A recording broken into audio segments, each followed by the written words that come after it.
Hola Trotamundos, bienvenidos, bienvenidas a Un Gran Viaje. Soy Pablo Strubel, autor de la web y el libro Cómo preparar un gran viaje y organizador de las jornadas de los grandes viajes. Y en este podcast quiero compartir la experiencia y aprendizajes de gente que ha hecho increíbles viajes de varios meses o años. ¿Empezamos?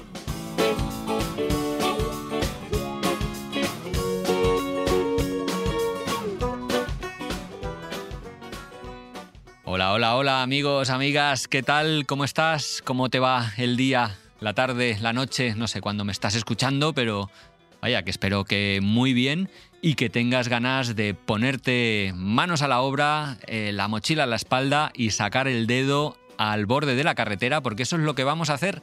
Nos vamos a ir con David Flecha, que cruzó desde Argentina hasta Alaska, todo el continente americano, haciendo autostop, con una mochila muy ligera, pero en la que llevaba una tienda de campaña para intentar economizar lo más posible. Y lo consiguió. Fue un viajazo que disfrutó enormemente durante más de 2 años, porque empezó en enero de 2017 y estuvo viajando hasta agosto de 2019, con un parón intermedio de unas semanas para tomarse un descansito, porque fue un viaje intenso. Un viaje de bajo presupuesto en el que, buscaba darle un cambio a su vida. En un momento en que se había quedado sin trabajo, él se dedicaba al mundo del judo, primero como luchador profesional y luego como entrenador de equipos. Y cuando el contrato se le venció en Colombia, que era donde estaba entrenando, pues decidió que era el momento de cruzar todo el continente americano, cosa que hizo. Empezó en Argentina, de hecho bajó hasta Ushuaia para irse al sur, a la ciudad más sureña de todo el continente, y empezó a recorrer Chile, Perú, Bolivia, hasta Colombia, y allí luego Centroamérica, México, Estados Unidos y finalmente llegando hasta Alaska, ni más ni menos. Un viaje en el que conoció a muchas personas, en el que hizo muchas amistades en el camino. Un viaje con momentos muy duros, como los que vamos a escuchar en alguna ocasión, interrogatorios complicados, alguna frontera un poco difícil y temas pues, de salud también, o la propia meteorología, que cuando viaja uno en autostop o en tienda de campaña está mucho más expuesto a los elementos.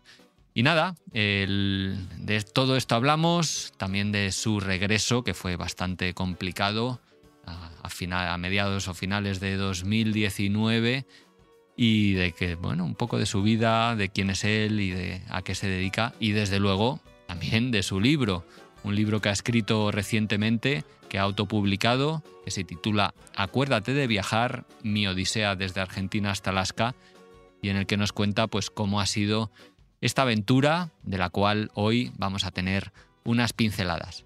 Nada, te voy a poner ya con el audio, espero que lo disfrutes mucho, anímate a comentarlo si es así, o ya verás que hay varias reflexiones viajeras de bastante calado y potentes en el podcast, y si te animas a comentarlas, ya sabes que respondo a todo en iVoox y en Spotify, que son las 2 plataformas en las que se pueden poner esas reseñas.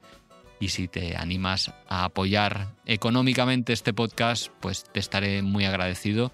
Ya sabes que lo puedes hacer a través de la plataforma Patreon y a través de iVoox. Son las 2 modalidades en que puedes apoyar el podcast desde 1,99 euros al mes, pues para agradecerme el trabajo que hago, yo y el equipo de 2 personas que estamos semana tras semana grabando esto y llevándote y ofreciéndote entretenimiento, inspiración y pasión viajera.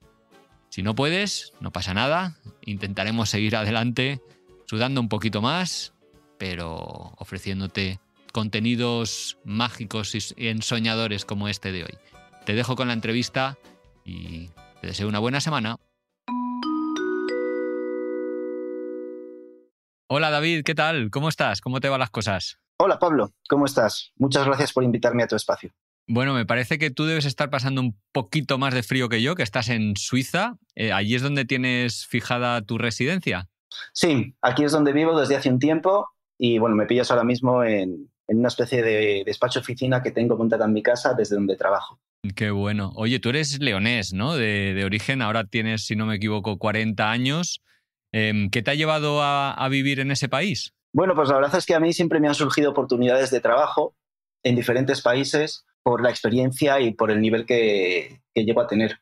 Y nada, estando en Colombia, que es donde estaba anteriormente trabajando, me ofrecieron la oportunidad de venir a trabajar a Suiza con la Federación Nacional. Y Porque, bueno, sí, porque no, bueno, lo he dicho en la presentación, pero me gustaría preguntarte ahora, tu profesión es ser profesor de judo. De hecho, eras judoka profesional.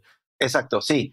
Cuando era joven, cuando tenía desde los 18 hasta los 28, ese espacio de 10 años, estuve de manera intermitente en el equipo nacional y bueno, prácticamente mi dedicación era ser deportista. Y después de mi carrera deportiva, pues decidí dedicarme a esto como entrenador y bueno, pues he tenido la suerte de vivir en varios países trabajando con diferentes deportistas y eso me ha dado pie para conocer otros países y otras culturas. Qué bueno, supongo también compitiendo, ostras, te debiste recorrer medio mundo. Eso no sé si lo llamabas viajar o lo llamabas más bien trabajo, porque es diferente a viajar sin compromisos. Exacto, que va, Pablo, no tiene nada que ver. Cuando eres deportista, incluso yo lo veo ahora como entrenador, eh, todos los meses tengo algún viaje al extranjero. Y a pesar de que estés viajando a otros países, la rutina no deja de ser de ir al aeropuerto, al hotel, al polideportivo y quizás te pueda quedar algún rato libre, alguna tarde, algún día libre que puedas aprovechar para hacer un poco de turismo local, pero no tiene nada que ver a estar viajando con la mochila como hago Ya. otras veces y como has entrevistado a otros viajeros. Sí, yo trabajaba antes en exportación y eso, viajaba para vender productos por el mundo, sobre todo por bueno, Centroamérica o Norte de Europa, y ese era eso, ibas de reunión en reunión, o sea, sí viajaba un montón, tenía una cantidad de millas aéreas increíble, pero conocer a los lugares no los conocía, porque ibas, eso, reunión a reunión, a hacer un par de visitas a algún supermercado, que era lo que yo trabajaba, y ale, vuelta para casa. Habías viajado, sí, pero no me había enterado de nada. Intentaba ir meter los fines de semana a ver si aprovechaba, pero... ¿Y a ti entonces la pasión viajera o la curiosidad por ver el mundo, de dónde te viene? Yo lo pienso muchas veces y yo creo que me viene desde niño. De todas formas, a mí, yo recuerdo cuando mi madre ganó su primer sueldo, mi madre recuerdo que con su primer sueldo compró una tienda de campaña para que nos fuéramos de camping y al monte. ¡Hola! ¡Qué guay! Y yo creo que es algo por lo que siempre le estaría agradecido y además creo que es la primera vez que le cuento a alguien.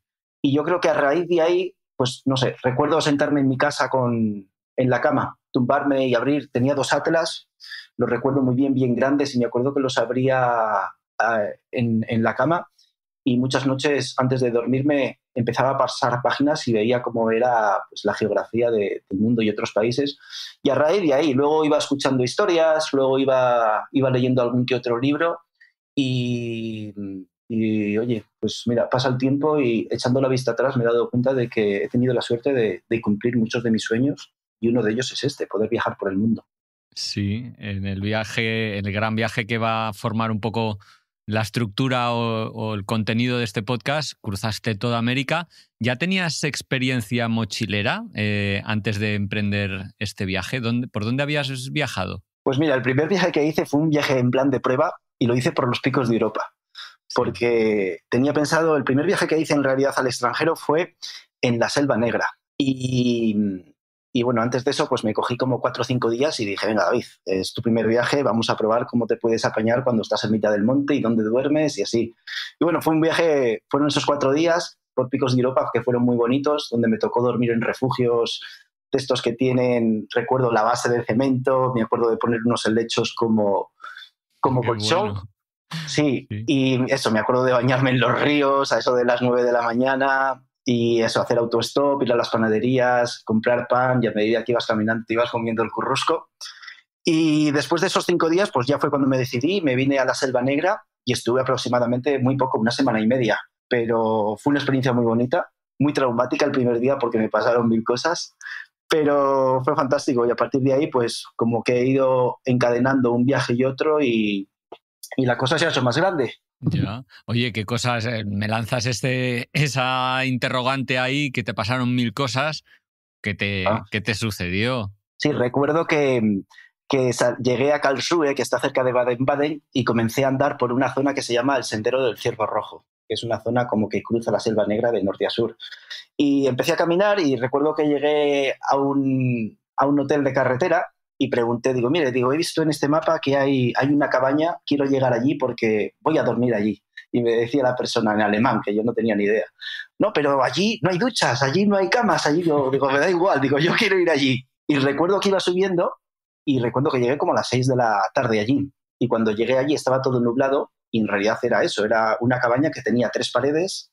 Las paredes no llegaban al suelo porque por abajo había espacio y tenía un banco en el centro. Y recuerdo que se fue la niebla y el paisaje que pude ver desde allí era increíble. Y cuando estaba allí digo, venga, digo, voy a sacar el saco de dormir y voy a dormir aquí. Y me puse a dormir, me desperté un montón de veces, empezó a llover, empezó a soplar un montón de aire y no era capaz de dormirme y me estaba congelando. Llevaba un saco de estos del Decathlon que te cuestan, no sé, 40 euros, ¿sabes?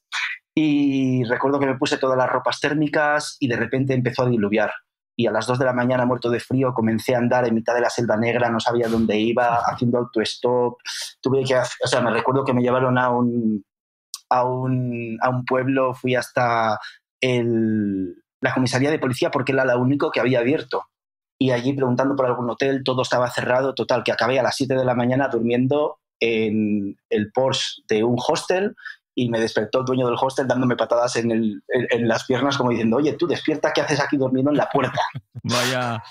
Vaya primeras aventuras, la verdad. Que esas no te quiten ganas de viajar ya es todo un logro y una alegría. ¿Esa es un poco tu manera de viajar ahora o en este gran viaje que hiciste, aventurera, en contacto con la naturaleza, haciendo autostop? Es la forma en la que más auténticamente siento el viaje, porque hacerlo de esa manera no te obliga, pero te empuja a tener que relacionarte con la gente local, a tener que socializar con aquellos que te encuentras por el camino y al no tener que, a veces sí que haces pues algún viaje en autobús, algún viaje en tren, pero por lo general siempre es por carretera y en mi caso siempre has ido andando, entonces eso te obliga o te empuja a hacer autostop y a la hora de subirte a un coche y a otro hace que conozcas a mucha gente diferente y de ahí muchas veces surgen algunas de las mejores amistades que te puedes encontrar por el camino. Sí, además, sobre todo supongo que moviéndote por países de habla hispana y seguramente,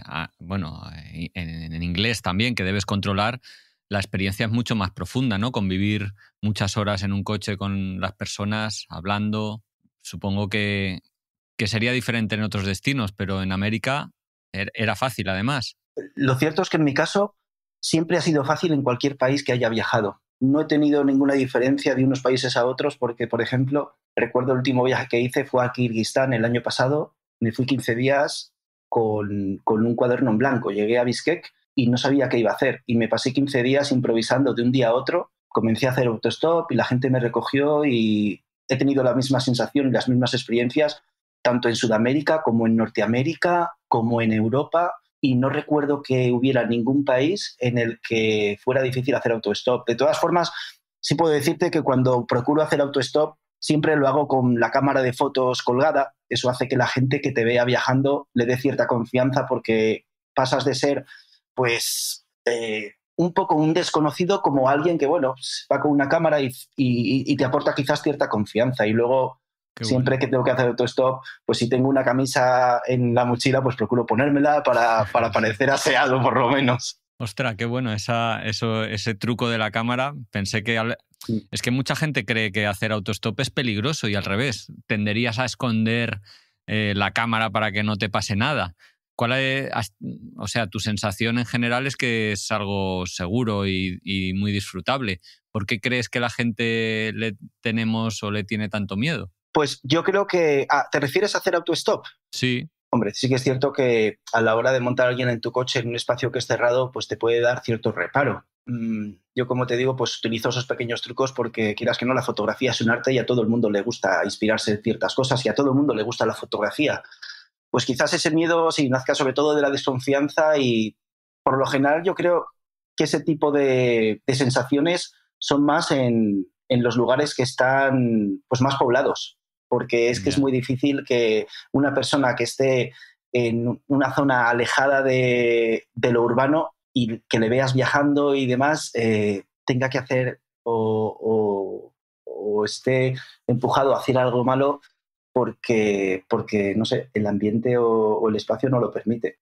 Ya. No sé, creo que muchas veces hay mucha más humanidad en una casa perdida a kilómetros de cualquier ciudad que en el centro de Madrid.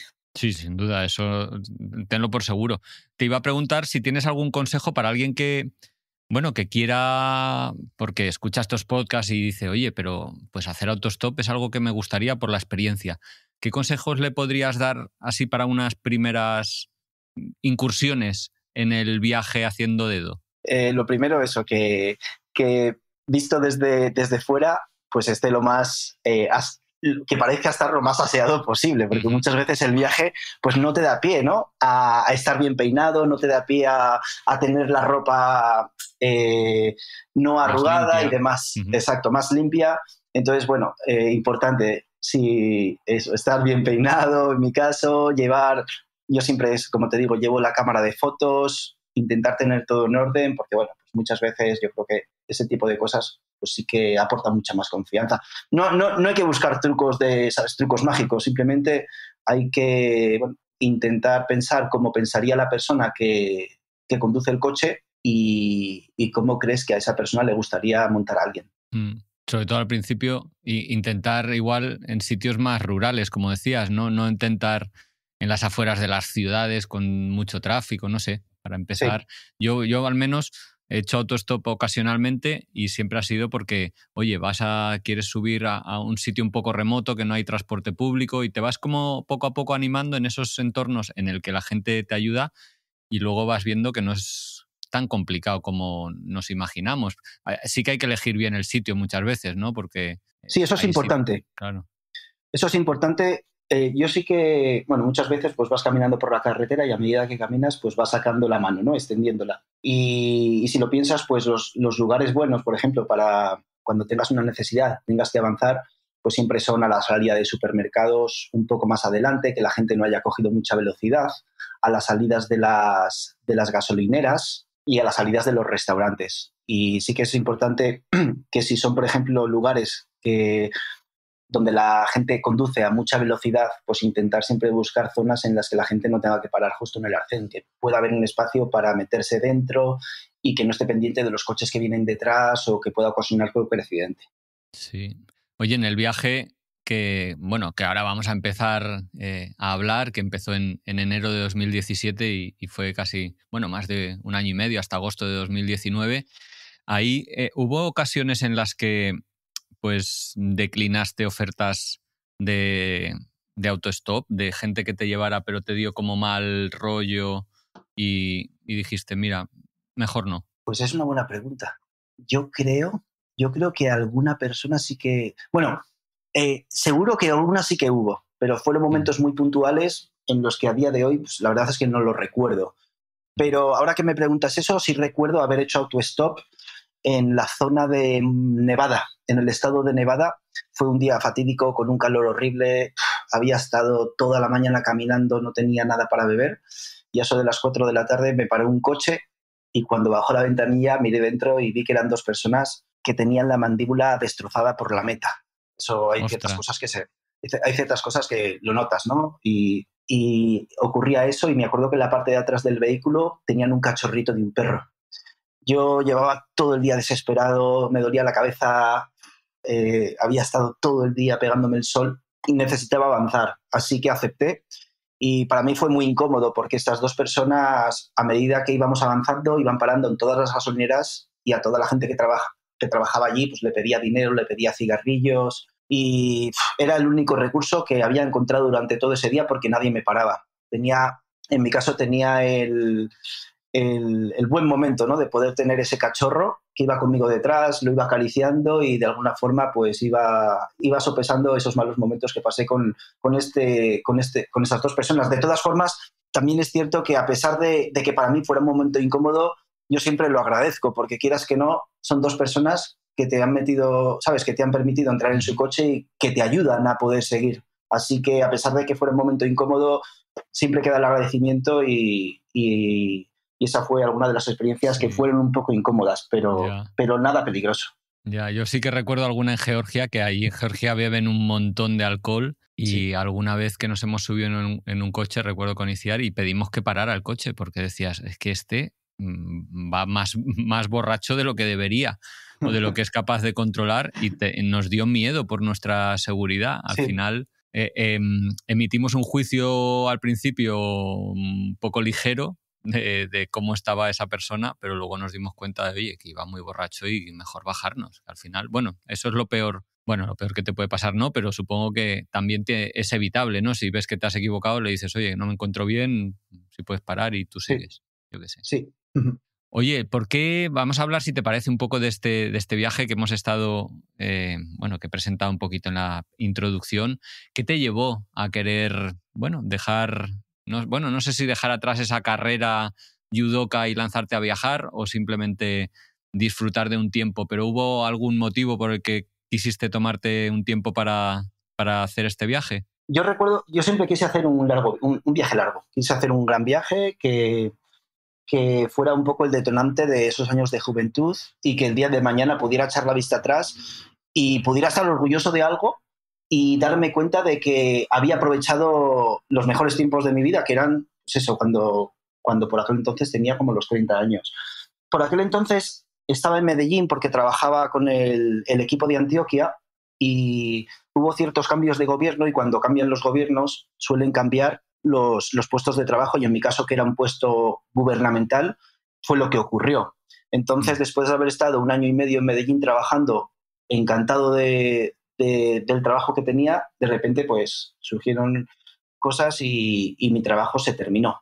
Y me acuerdo que me levanté una mañana, me desperté en la cama y estaba mirando el techo y dije, David, digo, ¿y ahora qué haces? Y de repente pensé, mira, David, es que es el mejor momento para que te cojas la mochila, te la cuelgues y te pierdas. Y sí, me di cuenta de eso, de que era el mejor momento en el que podía hacerlo. No, no tenía cargas de ningún tipo, ni Sí. familiares, no sé, ni de alquiler, de hipotecas y demás. Me regresé a León, estuve 3, 4 meses organizando todo el proyecto porque estuve llamando a un montón de empresas y de puertas para poder hacer una colaboración con ellos, con el periódico al que iba escribiendo mis crónicas y a los 3, 4 meses volví a coger el avión y me planté en Ushuaia. Qué bueno. Oye, ¿cómo fueron esas colaboraciones? ¿Tuviste éxito? Quiero decir, sí que has dicho que con el periódico les ibas enviando crónicas.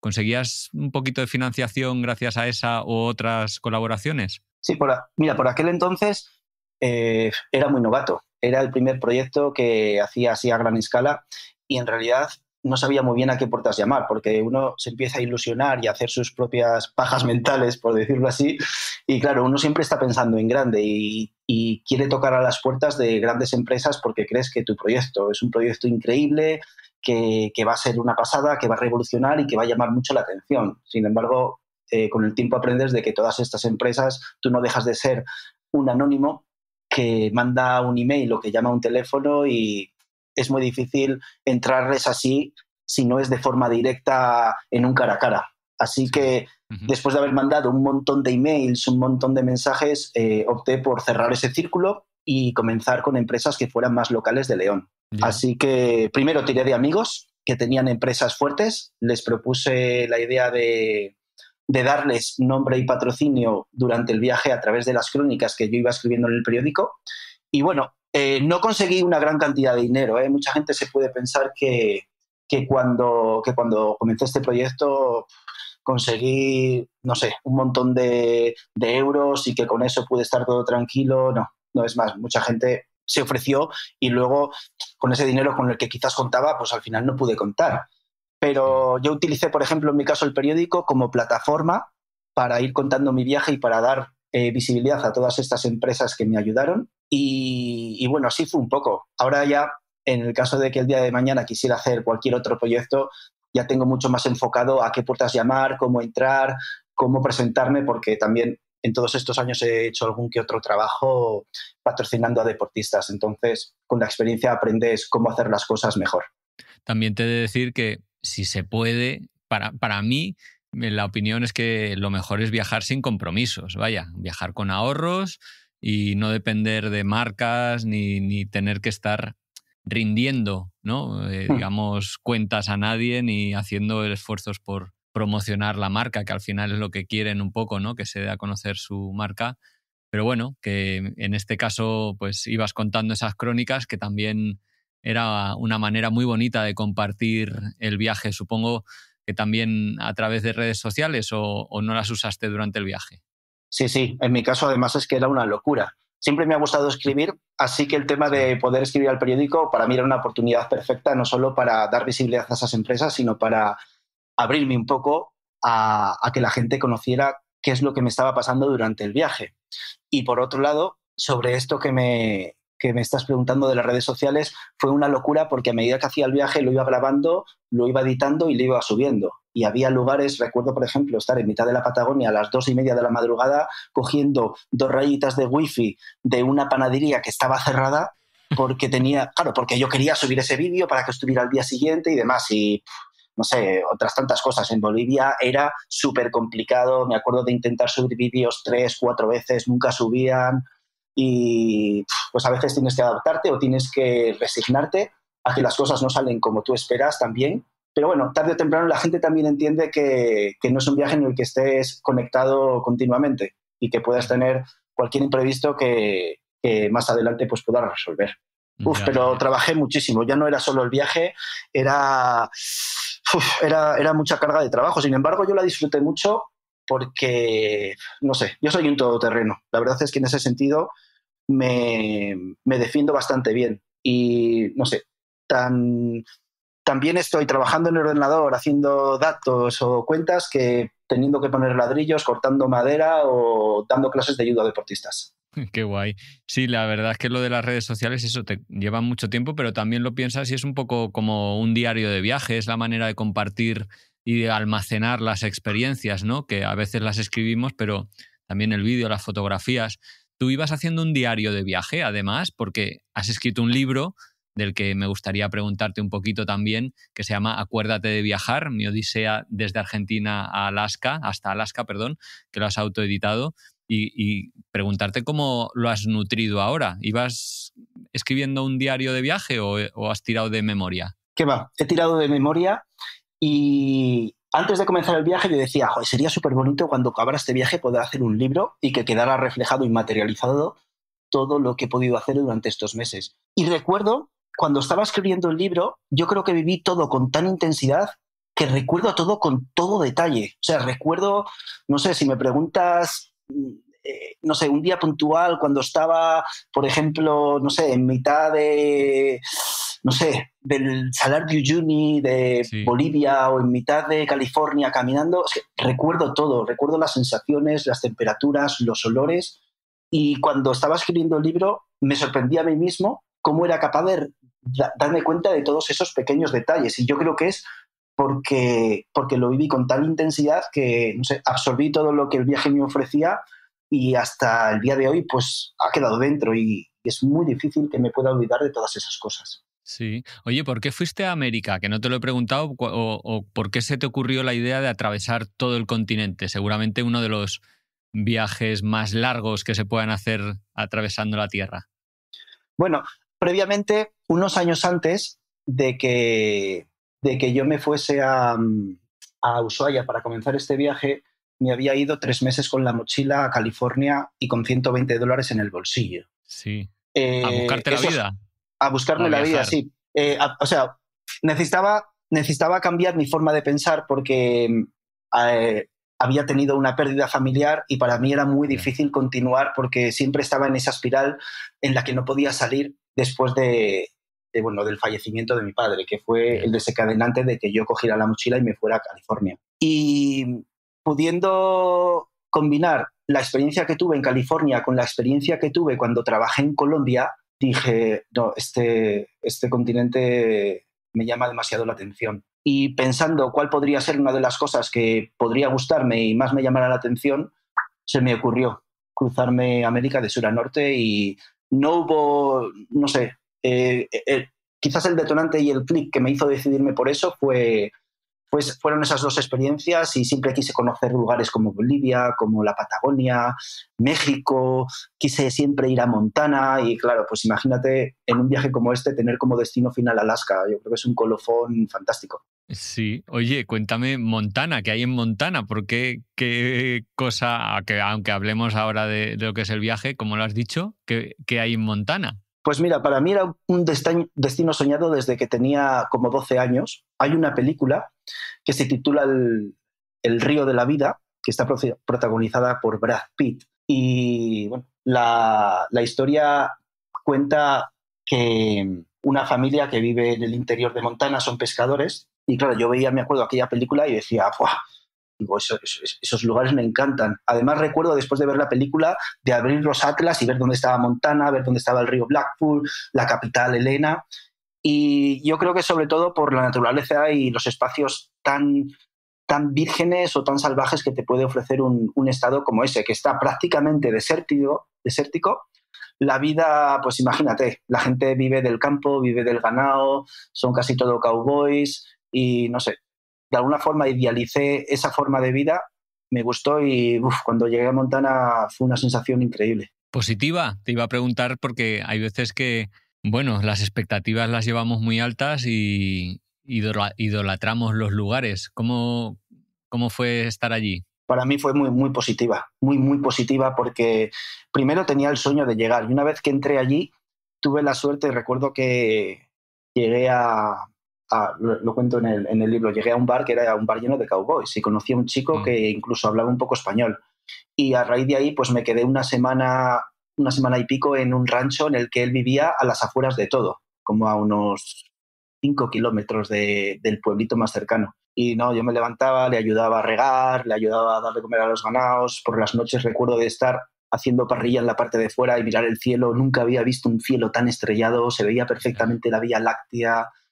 Nos fuimos a pescar. Para mí fue una experiencia muy buena porque también creé un vínculo muy, muy afectivo con Memo, con este chico, y a día de hoy nos seguimos hablando y me pareció que todo aquello que reflejaba aquella película en realidad sí era cierto y no era algo imaginado para hacer una película. Qué bueno, qué bueno. Sí, además que me sorprende que fue tal y como lo cuentas, que llegaste allá a un bar y alguien te de repente, pues acabas hablando y te aloja en su casa. Yo pensé que los estadounidenses tal vez no eran tan hospitalarios, pero ¿cómo ha sido tu experiencia en ese país? Pues en mi caso ha sido fantástica, porque, por ejemplo, en el estado de Montana les ocurrió que les sorprendía que alguien con una mochila a la espalda estuviera andando por la carretera y llegando a un pueblo como Wilshire en mitad de la nada, porque la gente no suele hacer esos viajes a No, pie claro. y menos por aquella parte del mundo. Y bueno, no sé, cuando estás abierto a ese tipo de cosas, yo creo que la energía que transmites te abre muchas puertas y la gente lo siente y lo nota y lo transmites. Ya. Y mira, sobre el tema del autostop o de dormir en casas, Estados Unidos es un lugar en el que me he sentido siempre muy cómodo, es muy fácil hacer autostop y no sé, a medida que iba haciendo el viaje, es que la gente sin solicitarle nada me ofrecían quedarme pues, en espacios que tenían, a veces me ofrecían un sofá, a veces me ofrecían una casa entera, a veces, de verdad, yo me he quedado muy sorprendido y cuando me ocurrían ese tipo de cosas, siempre tienes ese sentimiento de querer devolver todo lo bueno que te han hecho. Sí. Sí, qué increíble porque, bueno, la imagen desde fuera igual no se proyecta eso, ¿no? O los prejuicios que yo tengo tal vez, pues no son en esa dirección y me reconforta mucho, ¿no? Ver que hay también. Oye, Sí. estuve echando una ojeada a tu libro y vi que en Nevada también tuviste alguna movida complicada, ¿no? Sí, ahí se me complicó. El día ese que posteriormente a ese día que te he contado previamente que estas dos personas me habían recogido en el coche, que había estado un montón Sí, de horas caminando con un montón de hambre y con sed. Llegué a un pueblo que se llama Battle Mountain en mitad de la nada. No encontré un sitio donde quedarme y todavía me quedaban unas horas de luz y comencé a caminar. Y acabé justo al final de la tarde montando la tienda de campaña en mitad de un terreno, bueno, reventado, me dolía la cabeza de todo el sol y a eso de las 12 de la noche, 1 de la mañana empezó a hacer una tormenta, pero brutal. O sea, no tuve tiempo, no pude ni deshacer la tienda de campaña, me empecé a llenar de barro, estaba congelado, me dolía la cabeza, había un montón de rayos, empecé a tener miedo de que algún rayo pudiera llegar a la tienda por el tema del carbono, de sí, sí, sí. de las líneas y no, me tuve que refugiar. Recuerdo debajo de la autovía había un espacio, estaba muerto de frío, a la hora y pico me puse a caminar, llegué hasta una cementera. Me acuerdo, no sé, de la lluvia, me acuerdo cogiendo las plantas, metiéndomelas en la boca por tener algo húmedo en la boca. O sea, sí, eso fue una experiencia desagradable en ese momento real, pero muchas veces me ha ocurrido y recuerdo ese momento en el que me iban las cosas tan mal que es que pensaba y decía, David, es que no te queda otra, tienes que seguir, aquí no te puedes quedar parado. Y es una de las cosas que siempre le digo a la gente cuando me pregunta cómo se siente hacer un viaje cuando llegas a un país en el que no conoces nada. Y siempre les pongo el mismo ejemplo. Digo, imagínate que ahora mismo vienen, te cogen 2 personas, te ponen una venda en los ojos, te meten en un helicóptero y 20 horas más tarde te sueltan en un país o en un sitio en el que no sabes ni dónde estás, ni qué idioma tienen. ¿Qué crees que harías? ¿Te buscarías la forma de intentar salir adelante y apañártelas o te quedarías sentado reprimiéndote y llorando? Entonces, cuando estás en esa situación en la que viajas con la mochila y no tienes algo seguro, lo que yo he podido notar durante todos estos viajes es que tu mente se transforma y tiene otra forma diferente de pensar y eso es lo que te saca ese sentido de supervivencia y es lo que te ayuda a seguir. Sí, sí, y sobre todo además te hace crecer mucho porque saca facetas de uno mismo que normalmente ni te habías pensado que eras capaz, ¿no?, de salir adelante en esas situaciones. Bueno, yo ahora puedo entender que puedo ser muy capaz de resolver ciertas cosas, pero siempre sigo siendo la persona vulnerable y sensible que he sido desde niño. Así que, no sé, muchas veces puedes pensar que esa fuerza pues, te ayude a superar algunas de las cosas personales que a día de hoy, pues igual cualquier otra persona, pero pueda encarar mucho mejor. Pero bueno, dentro de cada uno pues siempre tenemos nuestras debilidades y bueno, son experiencias que pasan puntualmente y en las que tienes que resolver las cosas en el momento. Sí. Oye, me gustaría preguntarte por el principio del viaje que me arrancó en Argentina. ¿Qué recuerdas de aquellas primeras semanas? Porque de repente, ostras, estabas empezando ahí un gran sueño, una gran etapa de tu vida. No sé si tenías muy claro hacia dónde ibas a tirar. ¿Cómo recuerdas aquellas semanas? Mira, cuando estaba llegando a Argentina, a Ushuaia, como en muchas otras de las cosas que he hecho en la vida, justo el umbral de dar ese paso para empezar esa aventura, estoy muerto de miedo. Eso me pasa siempre. Y recuerdo de llegar a Ushuaia y esas primeras semanas, recuerdo abrir la puerta era una puerta giratoria en el aeropuerto de Ushuaia y recuerdo que lo primero que me vino a la mente fue ¡fua! Prepárate porque lo que te viene ahora vas a tener que echar para adelante, cueste lo que te cueste. Hacía un montón de ventisca, me dio todo el aire frío en la cara, pero en ese momento pensé, ¡guau! Tienes lo que llevabas buscando tanto tiempo. Y tuve mucha suerte, fui muy afortunado porque hice un buen amigo justamente en Ushuaia, en el lugar en el que llegué, y las primeras semanas estuve viajando con él, cruzando todo Patagonia y Chile. Y claro, es que todo es una novedad, todo es nuevo. A la hora de viajar de esa manera, sin dormir de hotel en hotel, te ocurren tantas peripecias que a pesar de que en su momento los puedas pasar mal, como por ejemplo cuando nos tocó dormir, me acuerdo, en una casa que no tenía ni techo, el suelo estaba cementado con un montón de clavos. Me acuerdo de pasar la noche ahí dándome todo el viento en la espalda, tenía el espinazo congelado, dormir mal, pasar hambre, tener frío, sueño. Pero es que es increíble lo que es capaz de soportar el ser humano. Sí, sobre todo cuando estás haciendo algo porque estás, digamos, haciendo algo que voluntariamente quieres, ¿no? Que te has metido, que hay esos momentos complicados, pues bueno, que te hacen, bueno, eso, tirar hacia adelante, aprender. Yo no sé si un momento complicado que recuerdas como un aprendizaje o no fue un interrogatorio que sufriste en Bolivia, porque esos malos tragos se quedan siempre marcados. Sí, ahí fue una experiencia que me marcó bastante, porque en la ciudad de La Paz hay una cárcel, que es la cárcel de San Pedro, si no me equivoco, en la que antes, creo que ya no se puede hacer, pero antes se podían hacer visitas desde el exterior. En esa cárcel viven las familias que no las han hecho presas, pero cuando un preso, por ejemplo, tiene hijos y mujer, pues la mujer y los hijos pueden vivir dentro de la cárcel con esa persona. Y a mí me ofrecieron entrar dentro de la cárcel para visitar a una persona de la que teníamos un contacto en Bolivia. Y bueno, cuando entré allí me pidieron el pasaporte, me metieron en una sala llena de adobe con una silla, una mesa y una luz y empezaron a hacerme un montón de preguntas. Y cuando me pidieron el pasaporte y vieron que yo había trabajado en Medellín, empezaron a asociar que quería entrar en la cárcel por otro motivo ajeno Ahí a visitar va, a una persona. ahí va. Y es que, sí, y recuerdo que de haberme quedado en esa sala solo y haberme salido, y la persona con la que iba a hacer la visita me dijo, dame un momento, David, que voy a preguntar qué es lo que está pasando. Y cogió un guardia y me dijo, ¿es usted el español? Digo, sí. Dice, pues váyase de aquí ahora mismo, que aquí tiene prohibido estar. Y lo que ocurrió fue que días antes había ido otro español, había entrado en esa misma cárcel y había metido droga. Y Ostras. lo habían descubierto. Entonces llegó la policía, creo que incluso el día antes o 2 días antes mataron a una persona en el mismo módulo donde iba a ir yo. Y sí, cuando me contaron todo eso, me acuerdo de estar allí y decir, hostia, de la que me he librado, porque podía haber pasado cualquier otra cosa. Qué puntazo. Bueno, qué mal momento, más que qué puntazo. Sobre Sí. todo, bueno, porque no te esperabas eso. Te puedes esperar eso cuando cruzas una frontera, cuando, no sé, cuando hay un control en la carretera.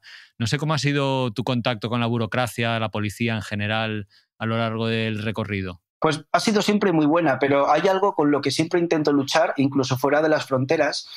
Y claro, en mi caso yo llevaba el pasaporte y llevaba la visa de Colombia. Y ahí ponía que había trabajado en Medellín y demás. Y yo de verdad siempre intento luchar y romper con ese cliché que tiene la gente con la idea que tiene de un país como Colombia. Porque, claro, a ver, está claro que las redes sociales y la televisión no le han hecho ningún favor al país en cuanto a la popularidad que le puede dar pues, con series como Narcos y demás.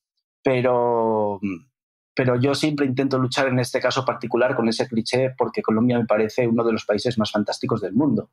Y esto me ha pasado en algunas fronteras cuando me pedían el pasaporte y veían que yo había trabajado en Medellín y siempre levantaban la vista y me decían, ¿y qué hacía usted en Colombia? Digo, joder, ¿por Ya. qué no me preguntas qué estaba haciendo en otro país que puedes ver perfectamente que también tengo el sello? Sí, sí, sí.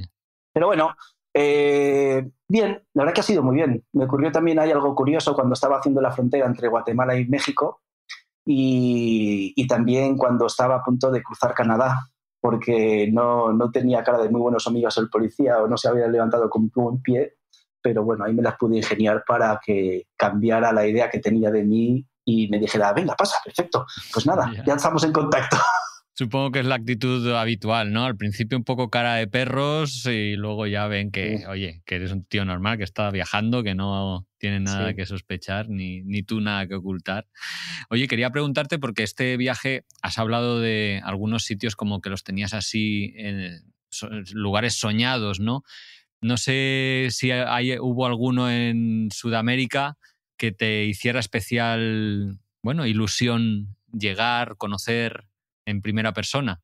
Para mí fue un regalo poder haber cruzado la carretera austral que cruza el norte de Sí, Chile, sí.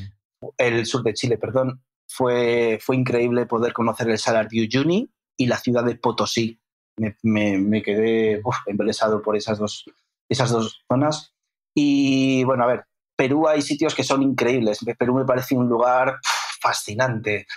La ciudad de Iquitos es una ciudad muy desconocida porque lo que tiene más fama es el Machu Picchu, que es totalmente increíble. Sí, Y es que cada país tiene un lugar, sí. porque luego Colombia, mira que tiene lugares que son de ensueño y cuando cruzas, por ejemplo, la frontera y llegas a Panamá, estás en la zona de Bocas del Toro, no sé, la zona en la que estuve buceando de Utila, México, Guatemala, la zona de Semuc Champey. Es que no sé, el mundo tiene lugares increíbles. Ya, ya, ya. Lo que pasa es que, bueno, como lo vemos en tantas fotos, a veces piensas, a ver si, bueno, que como que ya llegas allí bueno, con el lugar conocido, ¿no? Antes que solo había mapas o alguna guía en papel, Sí. pues era como la capacidad de sorpresa estaba ahí. Pero bueno, no sé, en el Machu Picchu lo pudiste disfrutar porque no sé si llegaste un poco tocado, ¿no? A Aguascalientes. Sí, llegué bastante tocado porque me pasaron mil cosas para llegar allí, entre ellas diarreas de por medio, parando en mitad de la carretera. Fue fue muy gracioso a la vez que muy incómodo. Mm, Ay, mira, estoy viendo ahora mismo un zorrito desde aquí, desde la ventana en el prado qué del frente. guay. Qué bonito. Ostras. Y sí, fue horrible porque pasé un montón de frío, muchas horas viajando, llegué a un hostal en el que no había agua caliente, seguí con diarreas, me tuve que envolver en las mantas de las habitaciones que había abiertas, las cogí todas, me fui a un pasillo, me senté, me tumbé en un sofá y luego llegué a Machu Picchu con toda la ropa empapada. Cuando llegué estaba pegando mucho el sol y eso, ahí abrí toda mi ropa, ya me relajé un poco y disfruté el momento. Tuve mucha suerte porque tuve un día muy bueno, estaba todo despejado, se veían bien las montañas al fondo y no había demasiada gente ese día, así que pude disfrutar bastante la experiencia. Qué guay. ¿Y cómo fue volver a Colombia? Porque eso era como estar en casa, ¿no? Jo, volver a Colombia siempre es sentir que estoy en casa, sí, exacto. Sí. Para mí siento que de alguna forma es mi hogar y tenía muchas ganas de cruzar el país porque había estado un año y medio trabajando con los deportistas de Antioquia y me habían ocurrido mil anécdotas allí. Así que, pues imagínate, volver a un sitio donde quieres a tanta gente y poder encontrarte con ellos, fue uno de los mejores momentos del viaje. Sí, no sé si el cruce hacia Centroamérica por el canal de, bueno, salvando, ¿no? El estrecho del, hoy no, ¿cómo se llama? El tapón del Darío, Darién sí. fue uno de los grandes momentos del viaje o no sé si fue complicado. ¿Cómo lo hiciste? Nada, mira, en mi caso se me resolvió de la manera más fácil del mundo, porque recuerdo que estaba en Barranquilla y al siguiente fin de semana había un campeonato de judo en Ciudad de Panamá. Y la Federación de Perú se puso en contacto conmigo, sabían que estaba por allí y me dijeron, David, necesitamos un entrenador para este fin de semana, ¿te gustaría trabajar con Anda. nosotros? Digo, sí. Entonces yo tenía pensado cruzar en barca, como hace mucha gente, cuando llegas Sí, a, no recuerdo el nombre, es al norte de la ciudad de Turbo. Desde ahí sí, coges unas eso es. barcas Sí, sí. que te llevan hasta el principio de Panamá. Pero no, ellos me dijeron, no te preocupes que compramos un vuelo, llegas a Ciudad de Panamá y estás 3 días en un hotel de 4 estrellas y puedes dormir todo lo que no has dormido estando Sí, durante este tiempo por allí. ya. Pero mira, fue muy curioso porque años más tarde estuve al pie del tapón del Dairién, en una zona que se llama Capurganá, que es casi la frontera entre Colombia y Eso es. Panamá. Sí, sí. Y me sorprendió mucho porque lo que me encontré en ese pueblecito eran un montón incluso de chinos, africanos y pakistaníes que Ostras. viajaban, sí, viajaban con machetes grandes con los que se iban abriendo paso en la selva.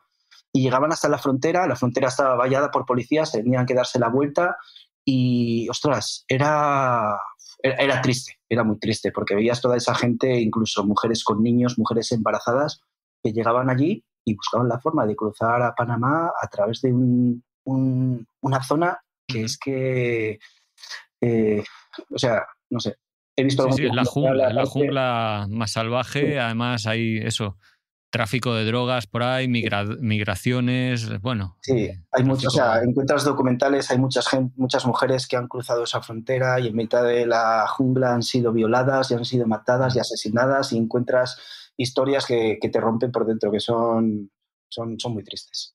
¿Eso lo pudiste o lo viste o sufriste en Centroamérica? Porque luego tu paso, bueno, seguiste rumbo norte, pasando, supongo, por eso, Panamá, Costa Rica, Nicaragua. Em, ¿Conociste las historias de gente que estuviera viajando o más bien emigrando hacia el norte? No, no, en mi caso no. No. Ah, bueno, sí, sí, es cierto. Se me había olvidado. Yo lo que en mi caso fue que conocí a un chico en California que había cruzado la frontera de México a Estados Unidos a través de un coyote. Y me contó cómo había pasado todos esos días, como 3 o 4 días, pues sin nada de agua, que a veces te encontrabas un pozo en mitad de todo ese terreno y que unos a otros empujándose por echarse un trago de agua a la boca y eso que fueron 4 días súper fatídicos que pagaban a los policías de la frontera de Estados Unidos para que les dejaran pasar. Y si hiciera memoria, yo creo que, no sé, igual se me olvida, pero creo que ha sido la única experiencia que he podido tener así en primera persona con alguien que Mm. esté emigrando hacia el norte. ¿Y qué recuerdas de Centroamérica, que es una región, pues eso, Honduras, Salvador, Guatemala, tal vez menos visitada por la gente que hace viajes de largo recorrido? Sí, no me encontré muchos viajeros como me encontré en Sudamérica. De todas formas, eh, me- se- vi que la visión que yo tenía de aquellas zonas era más hostil de lo que realmente es. Por ejemplo, Caray. Ujú. en Honduras, pues no sé, mira toda la información que te puede llegar de ese país a oídos de un europeo. Pero luego llegas allí y te das cuenta de que todos esos problemas en realidad son entre bandas y tú no tienes nada que ver. Y, y no sé, me sorprendió mucho Nicaragua, un país que es muy pobre, pero que es muy rico en cuanto a turismo y espacios naturales, y creo que es un país en el que resulta fácil moverse a la hora de hacer un viaje como este. Me encantó la ciudad de Granada. eh, Me sorprendió mucho. Luego sí recuerdo, por ejemplo, cuando llegué a Tegucigalpa al hotel, miré por la ventana y, no sé, era muy bizarro todo lo que veía, porque veía contrastes muy altos de, no sé, un señor tirado en mitad de la calle con la camisa rota y el pecho todo casi rojo del sol, y al lado suyo pues unas niñas paseando con el típico. Con sus iPhones, Sí, exacto, sí, sí, y con como sus quien dice, botas y ¿no? sus faldas, todas guapas, ¿sabes? Todas limpias, y había cosas que decía, joder, es que qué contrastes más grandes Sí. hay en esta zona del mundo. Sí, Latinoamérica en general, ¿no? Es una de las zonas con mayor desigualdad Sí. y la verdad es que impresiona mucho.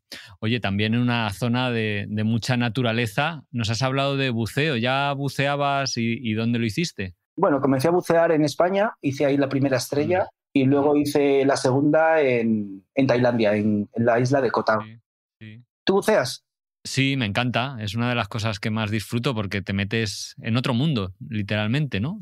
Total. Estás bueno, en un entorno que es ajeno, hostil, porque no puedes respirar debajo del agua, pero claro, con la máscara y las aletas y tal, permitirte el lujo de estar eso, 45 minutos o lo que sea la inmersión, nadando al lado de peces, tortugas, tiburones, a mí me flipa.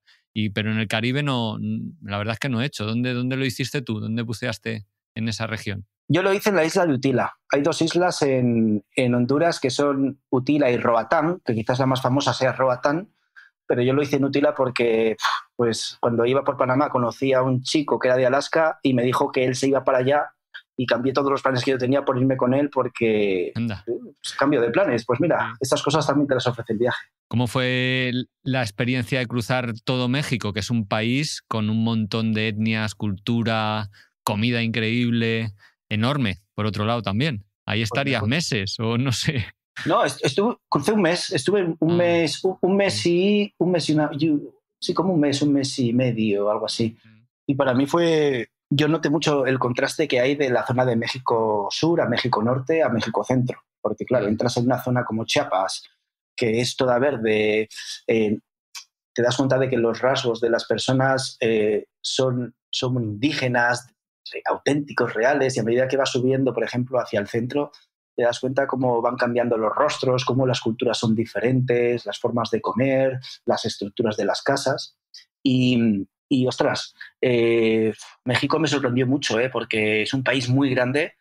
Pensaba que iba a ser más fácil en cuanto a tiempo poder cruzarlo, pero luego es que a medida que vas haciendo kilómetros y kilómetros te das cuenta de que es un país interminable, es grandísimo. Y bah, pues imagínate, a mí que me gusta comer, pues me pegaba cada pechada cuando iba a algún mercado de estos que al día siguiente tenía que estar metido en la cama porque no podía moverme de todo lo que había comido. ya. Oye, hablando de comer y comida callejera, que es una de las mejores maneras para ahorrar dinero y disfrutar con la gastronomía local, quería preguntarte por la pasta. ¿Sabes cuánto te gastaste en tu viaje? Pablo, no lo sé. No, es que no te Ya. puedo decir porque es que de verdad que no, es que no lo conté, pero aparte es que no lo conté porque es que gran parte del viaje gasté tan poco dinero porque viajaba haciendo autostop, dormía en tiendas de campaña, sí, ibas comprando algunas veces cosas en supermercados o en puestos callejeros, pero es que mira que lo he pensado muchas veces y nunca me paré a pensar porque había gastado tan poca cantidad de dinero que creo que cuando acabó el viaje no estuve preocupado oye, a ver cuánto me queda en la cuenta.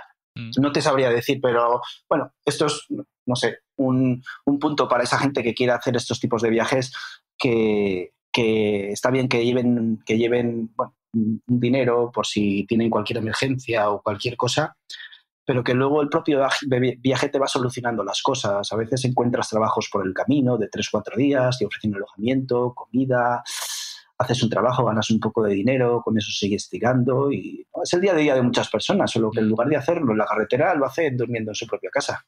Sí. ¿Eso hiciste también? ¿Trabajar un poquito a medida que viajabas? Sí, sí, a veces me surgieron trabajos de la gente que me ofrecía espacios por trabajo o no, o ¿Cómo necesitaban cuáles? ¿Qué gente. ejemplos recuerdas? Pues mira, por ejemplo, recuerdo en California, estaba tomando un café en un bar de carretera así muy grande que vendían un montón de valorios y souvenirs y estaba sentado en un sofá y vino la dueña y me dijo, oye, ¿tú qué estás haciendo aquí? Y yo diciendo, uy, esta señora no me ha dado ni los buenos días. Digo, mira, estoy viajando. ¿Y dónde te estás quedando a dormir? Y yo diciendo, uy, esta señora, ¿qué es lo que me está ¿Qué proponiendo? quiere? ¿Qué es lo que quiere? Y digo, mire, voy con la tienda de campaña, aquí lo tengo. Y directamente fue y me dijo, si te quedas aquí, me ayudas con algunos trabajos, te ofrezco casa y comida. Mira, Y ostras. venía de pasar varios días en Yosemite, claro, durmiendo en tienda de campaña, haciendo rutas. Mi ropa olía fatal. Vamos, casi iba sin calcetines porque los tenía todos súper malolientes. Y dije, va, mira, qué buen sitio para lavar la ropa, para descansar un poco, para resetear las cosas que tengo de fotografía y vídeo y para seguir el viaje. Qué guay, sí. Sí, la verdad que se portó muy bien. Además, joder, la señora hacía unos postres. Ahí sí que me dio pena irme. Cuando me fui dije, digo, me da rabia porque todos los días hace o tartas de manzana o tartas de zanahoria o cinnamon rolls, que es el dulce que más me gusta del mundo. Me apasiona. Ya, Madre mía, podría estar comiendo cinnamon rolls todos los días. sí. Qué difícil, ¿no? Debe ser en un viaje largo en el que estás tan en contacto con la gente, sobre todo supongo eso, gracias al autostop y demás, que vas haciendo amistades y que te vas teniendo que ir despidiendo de ellas y que muchas de ellas sabes que no las vas a volver a ver. ¿Te costaba esos momentos o al final, no sé, te creas una coraza para ir tirando? En mi caso personal, yo siempre he podido diferenciar como dos niveles de amistad, ¿no? Uno bueno, que son espontáneos, que son breves y de esos momentos pues sacas las mejores cosas sabiendo que te vas a tener que ir. Pero sí que es cierto que el viaje a veces te da pie a estar más tiempo con personas, a estrechar lazos con ellos, incluso a tener sentimientos de emoción y de amor hacia esas personas. Y gestionar eso para mí es complicado. Siempre tengo idealizada el pensamiento de que, bueno, es que esto es algo momentáneo, nos volveremos a ver y seguro que pasa el tiempo rápido y esto que tenemos ahora lo vamos a poder compartir más adelante. En mi caso, mira, han pasado los años, hay muchas de esas personas a las que no he vuelto a ver, sí que sigo manteniendo un contacto con ellos. Joder, o sea, da pena porque joder, me encantaría encontrarme con Gary, me encantaría volver a, no sé, a encontrarme con mucha de la gente que tuve contacto en ese viaje, pero no sé, a veces el mundo y la vida de cada uno es tan complicada que es difícil coincidir. Es difícil gestionarlo, Sí, sí, pero te sí, quedas con las mejores cosas, no puedes hacer otra claro. cosa. ¿Te sentiste solo en algún momento del viaje o solo en el sentido de querer tirar la toalla y volverte y dejar el viaje y ya? Sí, sí, muchísimas veces.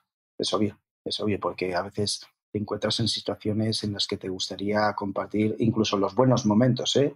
Con una persona que no está. O al menos eso, sentirte acompañado, sobre todo, pues imagínate cuando las cosas no salen bien y, a ver, no sé, yo muchas veces, yo creo que los momentos de mayor indefensión que siento conmigo mismo es cuando me siento vulnerable, cuando veo situaciones no sé, tristes y no sé, y esos miedos y tirar la toalla muchas veces están más asociados a momentos de vulnerabilidad o de debilidad que cuando estoy con hambre o frío o cualquier otra cosa, porque quieras que no, esas cosas, pues bueno, son, no sé, las sobrellevo un poco mejor.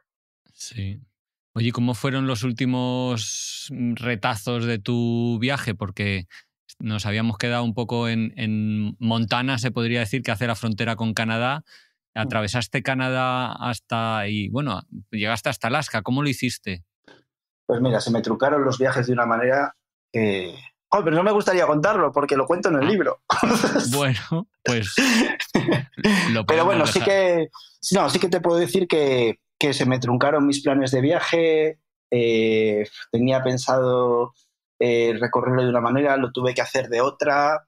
Y los últimos días que estuve en Alaska fueron duros porque, claro, uno inicia este viaje con la sensación de que cuando lo termines vas a intentar como tener respuestas a muchas de las preguntas que te habías hecho antes de comenzar el viaje, incluso, no sé, como que el viaje en sí fuera un juego de problemas que fuera resolviendo sobre la marcha y cuando llegaras al último punto, pues tuvieras el resultado y dijeras, a partir de ahora ya sé, o sea, las cosas van a ir fenomenal, pero en mi caso llegué al final del viaje en Alaska y tenía la sensación de que lo que me enfrentaba después era otro viaje.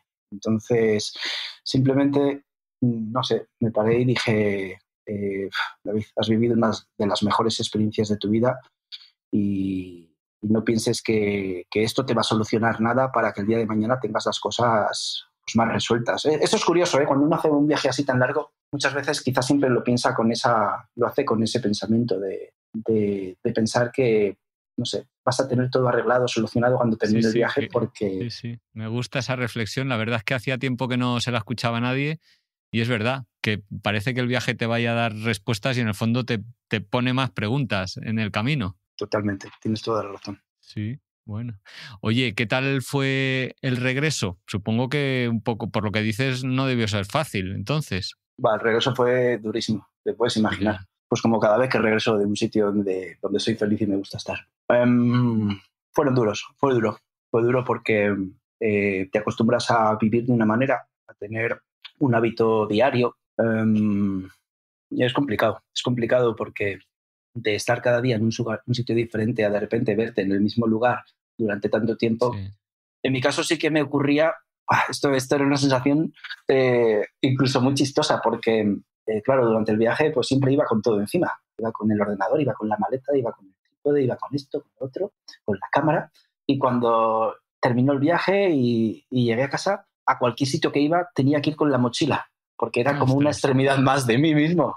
Sí. Y así la tuviera vacía, pero no sé, tenía un sentimiento como de arropo, de acompañamiento. Sí, Y también esas ganas de no, en el fondo un poco de rechazar la estabilidad, ¿no? Supongo, el estar listo a seguir en ruta o a seguir en movimiento. O digamos que estabas en cierta manera cansado del viaje y también la estabilidad te vino bien. sí, me vino bien. De todos modos, el viaje fue un viaje muy largo y yo también tenía otra edad, tenía otros sueños y otras prioridades. Claro, luego a medida que vas creciendo, yo quiero pensar que siempre voy a estar viajando, pero plantearme, por ejemplo, la idea de volver a hacer otro viaje como este para mí es impensable. Entonces, Mm. muchas veces cuando ahora viajo, incluso cuando, por ejemplo, ese viaje que hice por Kirguistán, cuando viajo con la mochila, no sé, al cabo de varios días o, por ejemplo, de 10 días, ya tengo ese sentimiento de decir, bueno, también me apetece volver a casa a sentarme y volver un poco a esa rutina porque también disfruto mucho de mi trabajo diario.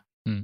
Creo que, además, en un país como Suiza, donde es tan complicado hacer relaciones sociales, tener un ocio compartido con gente, en mi caso, el mejor recurso que tengo es trabajar, porque tengo muy buenos alumnos, estoy muy contento con ellos y es mi distracción. Oye, ¿qué te animó a finalmente, y para cerrar un poco esta entrevista, a escribir el libro? Porque tampoco debió ser fácil, ¿no? Este libro que hemos dicho, Acuérdate de viajar, mi odisea desde Argentina hasta Alaska.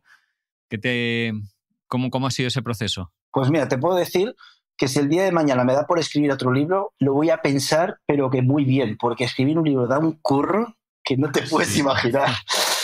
Y fue curioso, porque a pesar de que haya pasado el tiempo, sí que he tenido la sensación de que una cosa ha desencadenado otra. Siempre tuve la ilusión o el sueño de escribir un libro y cuando comencé este viaje, como te dije anteriormente, siempre pensé, pues tiene que ser muy bonito poder escribir un libro sobre esto. Cuando acabé el viaje, estuve enrolado en otros trabajos y, bueno, pues simplemente un día dije, David, oye, ya es hora, ponte a escribir. Y bueno, pues a veces te llegaban las musas y podías escribir fácilmente, otras veces, no sé, por trabajos o viajes tenía que dejarlo y bueno, no sé, supongo que a base de insistir o de tener un hábito no muy continuo, sí, una disciplina, pero no sé, lo cierto es que escribir un libro sí que, en mi caso, que es una autobiografía de todo este viaje, he conocido mientras escribía un David que no sabía que había. Y pues estoy muy orgulloso, la verdad. Estoy contento, estoy muy contento. ¿Qué diferencia a David de 2017, de enero, que empezaba ese gran viaje, al que lo acabó o al que eres hoy en día? ¿Cómo te ha modelado o enriquecido este viaje? Bueno, no sé, ahora tengo otras prioridades, tengo otros miedos, por supuesto. Soy mucho más maduro a la hora de tomar decisiones y a la hora de encarar la realidad. Me cuesta menos decir las cosas que siento, me importa menos lo que opine la gente de mí y no sé. No es poco eso que has dicho, ¿eh? Esas dos ya potentes. Sí, sí. Bueno, no, sí que es cierto que una de las cosas que más he aprendido y siempre he intentado tenerlo presente es disfrutar de las pequeñas cosas y de lo sencillo, porque para mí, al fin y al cabo, muchas veces soy más feliz comiendo una lata de mejillones con un amigo en el monte que yéndome al mejor restaurante de la ciudad. Ya, qué guay. David, ¿dónde puede la gente saber más de ti, de tu viaje? ¿Tienes Instagram, web y dónde pueden conseguir el libro? Sí, la web está en proceso, pero la mejor forma de contactarme es a través de mi Instagram, que, bueno, fíjate, es que David Flecha, y creo que es Flechina. Mi padre pues era todo Flecha y yo el hijo de Flecha, pues Flechina. Me tocó y me gusta mucho además el nombre. Y en Instagram, en Facebook también me pueden encontrar, pero bueno, donde subo todo el tema del libro prácticamente es en Instagram porque es un poco como mi plataforma donde subo los vídeos y los reels y las publicaciones y las fotos. ¿Y en qué librerías está disponible? Pues en ninguna, porque he decidido que yo me lo guiso, yo me lo como. Así que la gente cuando quiere un ejemplar contacta conmigo y yo ya tengo un montón de libros reservados. Y como siempre estoy viajando a España, en uno de esos viajes, la última vez, estuve un fin de semana y me pasé el fin de semana dedicando libros y enviándolos. Qué bonito. Así que sí. A la vieja usanza, casi se podría decir. Sí, pero bueno, me toca así porque no estoy en España. Ahora en febrero iré un fin de semana y todos los pedidos que tengo, pues los sacaré. Pero bueno, tarde o temprano el libro siempre llega y estoy contento porque la gente me está dando sus feedbacks, le ha gustado mucho, me dice que se ríe mucho, que cómo me pasó aquello, cómo me pude desenvolver en ese lugar. Y bien, te llena de emoción porque sabes que has hecho un proyecto que gusta, que llena a la gente y que puede tener sentido y puede inspirar a otros. Oye, David, y los que no tengan Instagram, que hay gente que no tiene o no lo usa mucho, ¿no tienes un correo electrónico tal vez para escribirte? Sí, me pueden escribir a mi correo electrónico personal, que es davidflecha10@gmail.com. Es muy sencillo, davidflecha10, el 10 es en letra, porque es el nombre completo. Y si alguien me puede contactar o quiere contactarme por Facebook, pues también es fácil encontrarme, davidflecha10. Pues perfecto. Además, todos estos enlaces los voy a poner en la entrada que siempre preparo en el blog de Un Gran Viaje con los enlaces, con un resumen de lo que hemos charlado y con fotos para ponerte cara y que te reconozcan la próxima vez que se crucen contigo por Suiza, por el mundo o a saber. En fin, David, que muchísimas gracias, que ha sido un placer. El tiempo se nos ha ido un poquito de las manos porque me ha dado mucho gusto estar conversando contigo y espero que nos conozcamos en persona en breve. El placer ha sido mío, muchas gracias por dejarme compartir toda mi experiencia y quiero mandar un saludo para todos tus oyentes.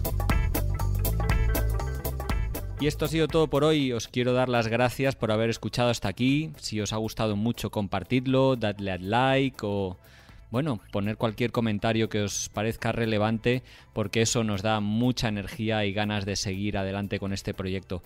Un saludo a todos los oyentes de Radio Viajera, iVoox, iTunes, Spotify o allí donde nos estéis escuchando y hasta la semana que viene.